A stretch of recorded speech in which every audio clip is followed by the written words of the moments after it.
بسم اللہ الرحمن الرحیم الحمدللہ رب العالمین والصلاة والسلام علی سید الرسل وخاتم الانبیاء والمرسلین اما بعد۔ سٹی نیوز کے پروگرام برکات رمضان کے ساتھ میں ہوں محمد آصف امیر۔ آج کا ہمارا موضوع ہے روزے کا فدیہ۔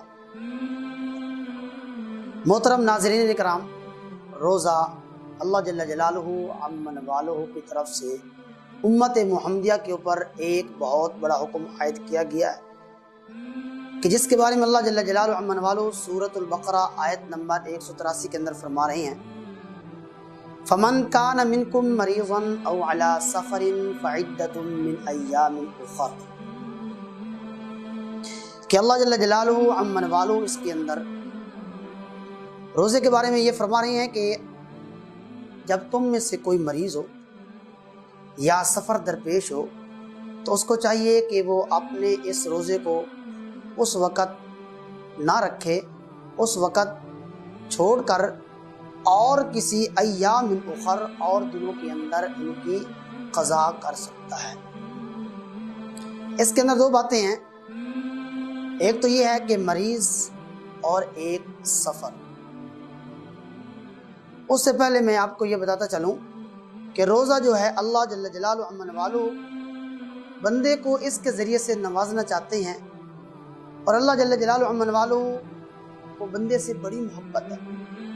یہ نہ کہا جائے کہ روزہ اللہ پاک نے ہمیں کھانے پینے سے روک دیا، اللہ پاک ہم سے کیا چاہ رہے ہیں۔ تو محترم سامعین کرام، ناظرین مکرم، روزہ گویا کہ ہم اللہ جل جلالہ عمن والہ نے ہمیں پیدا فرمایا، ہمارے خالق مالک رازق اللہ جل جلالہ عمن والہ ہیں۔ تو جب اللہ جل جلالہ عمن والہ نے ہمارے اوپر حکم عائد کیے ہیں، ان احکام میں ایک روزہ جو ہے، اب یہ جو روزہ یہ ہمارے لیے کوئی دشواری یا ہمارے لیے اتنا مشکل نہیں ہے کہ ہم اس روزے کو ادا نہ کر سکیں۔ یہ تو اللہ پاک کا ضابطہ قاعدہ کلیہ ہے، لا یکلف اللہ نفسا الا وسعها۔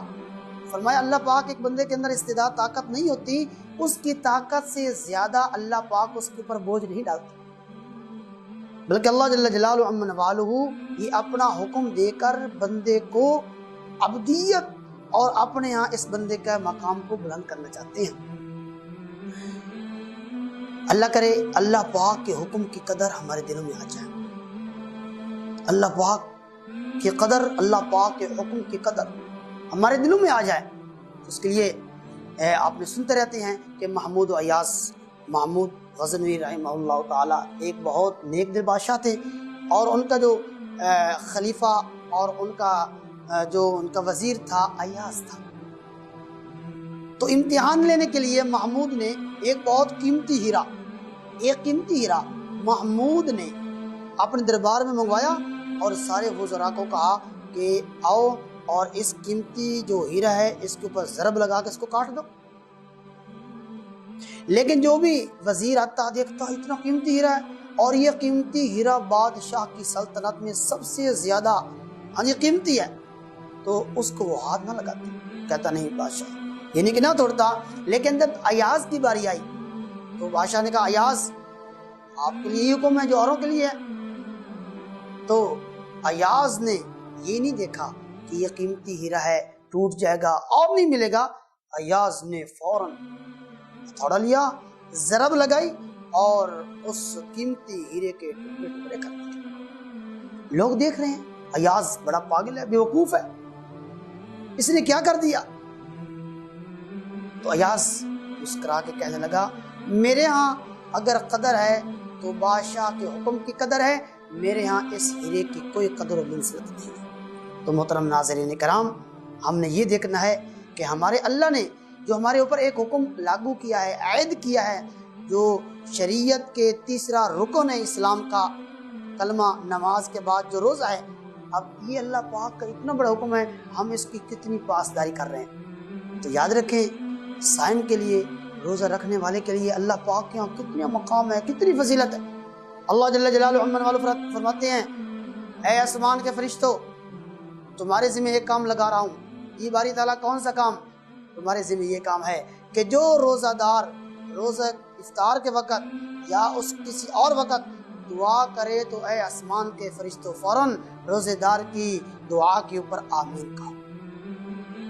اور ایک حدیث پاک میں آتا ہے اللہ جل جلالہ عمن والو یحملون العرش، عرش کی اٹھانے والے فرشتوں کو کہتے ہیں میرے عرش کی جو خدمت ہے اس کو ایک طرف رکھ کے تمہارے ذمہ یہ ہے کہ تمہارے ذمہ یہ ہے ایک بہت اہم کام لگانے والا ہوں۔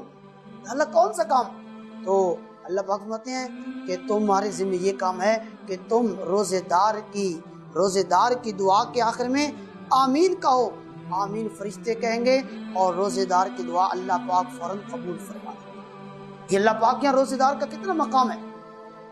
اسی طرح عرض کرتا چلوں سیدنا علی المرتضی شیر خدا کرم اللہ وجہہ، ان کا ارشاد ہے، وہ فرماتے ہیں کہ اللہ پاک نے اس امت کو 2 عظیم نعمتیں عطا فرمائیں۔ اگر اللہ پاک 2 نعمتیں وہ عطا نہ فرماتے تو ہو سکتا تھا کہ اللہ پاک اس امت کی بخشش نہ کرتے ہیں، لیکن 2 نعمتیں اللہ پاک نے اس امت کو عطا فرما کے اس امت کے اوپر احسان فرمایا، اور وہ 2 نعمتیں اللہ پاک نے اس لیے دی تاکہ پیارے محبوب صلی اللہ علیہ وآلہ وسلم کی امت کی بخشش فرماؤں۔ ان کے اندر ایک فرمایا کہ اللہ پاک نے اس امت کو رمضان المبارک عطا فرمایا۔ یہ اس لیے عطا فرمایا کہ اللہ جل جلالہ عمن والو اپنی رحمت سے، اپنی مغفرت سے، اپنی بخشش سے اور اپنی عنایت سے اللہ پاک اس امت کو عطا فرمائے، بخشش فرمائے۔ اور دوسرا فرماتے ہیں سیدنا علی المرتضی کرم اللہ وجہہ، ارشاد فرماتے ہیں کہ دوسری چیز اللہ پاک نے اس امت کو عطا فرمائی ہے وہ سورۃ الاخلاص، جسے ہم کہتے ہیں قل هو اللہ احد۔ یہ سورت، یہ 2 عظیم عمل ہیں جو اللہ پاک نے اس امت کو عطا فرمائے ہیں بخشش کے لیے۔ تو محترم ناظرین کرام، یہ تو تھا کہ اللہ پاک کی حکم کی ہمارے یہاں کتنی قدر ہونی چاہیے۔ کم از کم جتنی ایاز کر رہا ہے محمود دنیا کے اعتبار سے خلیفہ بادشاہ ہیں، تو ہم جب یہ سوچیں گے کہ ساری کائنات کا رب اللہ، ساری کائنات کو بنانے والا اللہ، میرے جسم کے اوپر ساری کی ساری نعمتیں لانے والا، مجھے سب کچھ عطا فرمانے والا، فرمایا کہ انسان کے جسم کے اندر 360 جوڑ ہیں۔ کبھی سوچا ہم نے؟ 360 جوڑ ہیں۔ اب ان 360 جوڑ کو ہم اللہ پاک کی تابعداری کے اندر لائیں۔ اور یاد رکھیں جب روزہ دار روزہ رکھتا ہے تو سبحان اللہ، روزہ رکھتا ہے تو یہ 360 جوڑ اللہ پاک کے اس حکم کے اندر لگ جاتے ہیں۔ ہر چیز جسم کے 360 جوڑ اللہ پاک کے حکم کی تعمیل میں لگے ہوئے ہیں، اور یہ بندہ اللہ پاک کی رحمت کے سائے میں چل رہا ہے۔ اس لیے محترم سامعین کرام، حاضرین مکرم، ہمیں اللہ پاک اپنے حکم کی تعمیل، کیونکہ جو چیز ہوتی ہے اللہ پاک اپنی توفیق سے دیتے ہیں، یہ اللہ پاک کی توفیق سے ہوتا ہے، تو اللہ پاک سے توفیق مانگنی، یا اللہ باری تعالیٰ ہم سب کو اپنے حکم کی تعمیل کرنے کی توفیق نصیب فرما۔ تو آج کی جو ٹاپک آتا ہمارا یہ روزے کا فدیہ، کہ محترم سامعین مکرم، روزہ یہ فرض ہے، لیکن سبحان اللہ شریعت مطہرہ نے الدین یسر، دین تو آسانی کا نام ہے، دین کوئی مشکل نہیں ہے، یہ دین کے یہ حکم کوئی مشکل نہیں ہے۔ اللہ جل جلالہ عمن والہ فرما رہے ہیں یرید اللہ بکم اليسر ولا یرید بکم العسر، اللہ پاک تو یہ چاہتے ہیں کہ میں بندوں کے ساتھ آسانی والا معاملہ فرماؤں۔ بشروا ولا تنفروا، میرے آقا صلی اللہ علیہ وسلم حضرت معاذ کو فرما رہے ہیں اے معاذ یمن میں جا رہے ہو، وہاں جا کے چند باتوں کا خیال رکھنا، فرمایا کہ بشروا، خوشخبریاں دینا، ولا تنفر، نفرت نہیں پھیلانا، یسروا، آسانیاں پیدا فرمانا، ولا تعسروا، مشکل کے اندر لوگوں کو نہ ڈالنا۔ تو اللہ پاک کا جو دین ہے یہ بڑا آسان ہے۔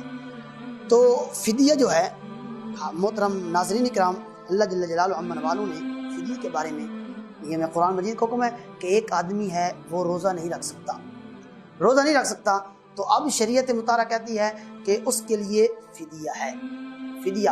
اب کون سا مریض ہے کہ جو روزہ نہیں رکھ سکتا؟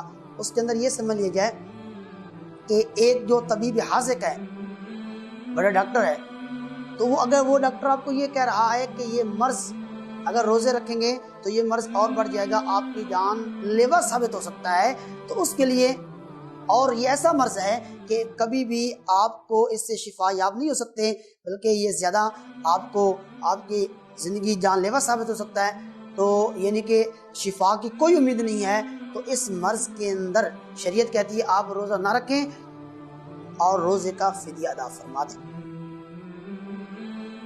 روزے کا فدیہ ادا فرما دیں۔ اب روزے کا فدیہ کیا ہے؟ روزے کا فدیہ کیا ہے؟ روزے کا فدیہ یہ ہے کہ صدقۃ الفطر کی مقدار کے برابر ایک مسکین کو کھانا کھلانا، ایک مسکین کو کھانا کھلا دینا۔ اس میں کم از کم 2.25 سیر گندم ہے، تو آج کے اعتبار سے وہ 2.25 کلو گندم ملتی ہے، تو فی روزے کا فدیہ 2.25 کلو گندم ہے۔ آپ 2.25 کلو گندم یا اس کی قیمت کسی مسکین کو دے دیں کہ مسکین جو ہے وہ اس سے اپنی کھانے کی جو ضرورت ہے وہ پوری کر سکتا ہے۔ اور اسی طرح یاد رکھا جائے کہ اللہ جل جلالہ عمن والوں نے ہمیں جو زندگی عطا فرمائی ہے، صحت دی ہے، تو ہم چھوٹی چھوٹی مرضوں کو لے کر یہ کہیں کہ بھائی میں تو بہت بیمار ہوں، اب میں روزہ نہیں رکھ سکتا، تو یہ بہت غلط بات ہے، یہ صحیح بات نہیں ہے۔ اللہ پاک اس سے ناراض ہوتے ہیں۔ جیسے اللہ پاک نے بیماری بھیجی ہے تو اللہ پاک شفا بھی عطا فرمائیں گے، ہم تھوڑی سی ہمت فرمائیں گے، اللہ جل جلالہ عمن والو انشاءاللہ اپنی رحمت کرم برکت سے ہمارے لیے آسانی کا معاملہ فرما دیں گے۔ تو اس میں یہ یاد رکھا جائے کہ 2.25 کلو گندم یا اس کی جو قیمت ہے اس کو ادا کرنا۔ اور یہ باقی یاد رکھا جائے کہ ایسا مرض ہے کہ ڈاکٹر کہتا ہے کہ 2 مہینے کے بعد آپ ٹھیک ہو جائیں گے، 2 ماہ کے بعد آپ ٹھیک ہو جائیں گے، تو اس کے لیے ہے کہ آپ 2 مہینے بعد ان روزوں کی قضا کریں گے۔ ان روزوں کی، بے شک یہ گرمیوں کے روزے ہیں، آپ سردیوں کے اندر ان کی قضا کر سکتے ہیں، لیکن اس کے اندر آپ کو چھوٹ نہیں ہے، آپ کے لیے یہ صحیح نہیں ہے اللہ جل جلالہ عمن والوں کو کے حکم کے مطابق کہ آپ چھوٹی سی مرض پہ۔ اور باقی یہ بھی لکھا ہے، فرمایا کہ اگر مرض تھا، آپ نے اس مرض کے اندر روزوں کا فدیہ ادا کر دیا، فدیہ دے دیا آپ نے، لیکن سبحان اللہ پاک کی رحمت کی برکت سے آپ نے فدیہ بھی دے دیا، لیکن 2-3 ماہ کے بعد آپ ٹھیک ہو گئے، تو یاد رکھیں یہ فدیہ ادا کرنا آپ کے روزوں کے لیے کافی نہیں ہوگا، بلکہ آپ کے ذمہ یہ ہے کہ آپ ان روزوں کی دوبارہ قضا کریں گے۔ باقی یہ کہنا کہ 2-3 روزے اکٹھے رکھ لیے ہیں، اب 2-3 روزے ذرا سانس نکال لیں، یہ کہیں بھی نہیں ہے۔ کبھی دیکھا آپ نے؟ کبھی نہیں دیکھا ہوگا آپ نے کہ کسی نے روزہ رکھا ہو اور اس کو موت آ گئی ہو، نہیں، بلکہ اللہ پاک اس کو ہمت عطا فرماتے ہیں۔ اور حدیث پاک میں آتا ہے، میرے آقا صلی اللہ علیہ وآلہ وسلم نے ارشاد فرمایا کہ جس بندہ مومن نے جان بوجھ کے ایک روزہ بھی چھوڑ دیا، اللہ توجہ سے بات سننا، ایک روزہ بھی چھوڑ دیا بغیر بلا شرعی عذر کے چھوڑ دیا، تو میرے آقا صلی اللہ علیہ وسلم نے ارشاد فرمایا ساری زندگی روزہ رکھتا رہے، اس روزہ جو چھوڑا ہے اس کی قضا یہ نہیں کر سکتی، اس کی اجر کو یہ نہیں پہنچ سکتا، کیوں کہ رمضان کا ایک روزہ سبحان اللہ یہ فرض ہے اور وہ باقی نفل ہوں گے، اور فرض کا کتنا مقام ہے اور باقی نفل سنت کا کتنا مقام ہے، آپ خود ماشاءاللہ سمجھدار ہیں، اس کا اندازہ لگا سکتے ہیں۔ اس لیے ناظرین کرام، اس کے لیے ہمیں سوچنا ہوگا کہ ہم احتیاط کریں۔ اور اس کے علاوہ ایک اور مسئلہ اور ایک بات بھی ہے کہ ہمارے گھروں کے اندر بعض ہمارے بوڑھے والدین ہوتے ہیں، اماں مائی بوڑھی ہیں، اسی طرح بوڑھے والد محترم ہیں، تو بالکل وہ شیخ فانی ہو چکی ہیں، بالکل معذوری کی حالت میں جا چکی ہیں، وہ روزہ رکھنے کے بالکل قابل نہیں ہوتے، اب ان کا آگے شفا بھی مشکل ملے گی، ہاں جی، تو اس کے لیے ہے کہ اگر آپ اپنی ماں اور باپ کے اوپر شفقت کر رہے ہوں، رحمت یہ ہوگی کہ آپ جو ہیں ان کی رمضان کے روزوں کا فدیہ اپنی جیب میں سے، ان کے مال میں سے، یا اللہ پاک نے آپ کو مال دیا، وہ آپ کے والدین ہیں، تو آپ کے لیے ضروری ہے کہ آپ اپنے والدین کے اوپر یہ شفقت رحمت کرم یہ کرتے ہوئے آپ کے ذمہ ہے کہ آپ ان کے روزے کا فدیہ ادا کریں، تاکہ جو آپ کے والد محترم ہیں ان کے اوپر کسی قسم کا بوجھ نہ رہے، آپ کی والدہ یا آپ کی ماں کے اوپر۔ اس لیے اس کا بات کا انتہائی خیال رکھنا ہے، تاکہ اللہ جل جلالہ عمن والوں کی رحمتیں برکتیں ہم سب کے اوپر سایہ فگن ہوں، اور اللہ پاک ہم سب کو اپنے سارے کے سارے احکامات بالخصوص روزے کو پورا کرنے کی توفیق عطا فرمائے۔ وما علینا الا البلاغ المبین۔ جن احباب کو روزہ اور رمضان کے متعلق کوئی مسئلہ درپیش ہو تو اسکرین پر ہمارا نمبر واٹس ایپ نمبر آ رہا ہے، تو اس نمبر پر بھیج سکتے ہیں، تو کل کے پروگرام میں انشاءاللہ آپ کو جواب دے دی جائیں گے۔ اس کے ساتھ آج کا پروگرام اختتام کو پہنچا۔ اللہ نگہبان۔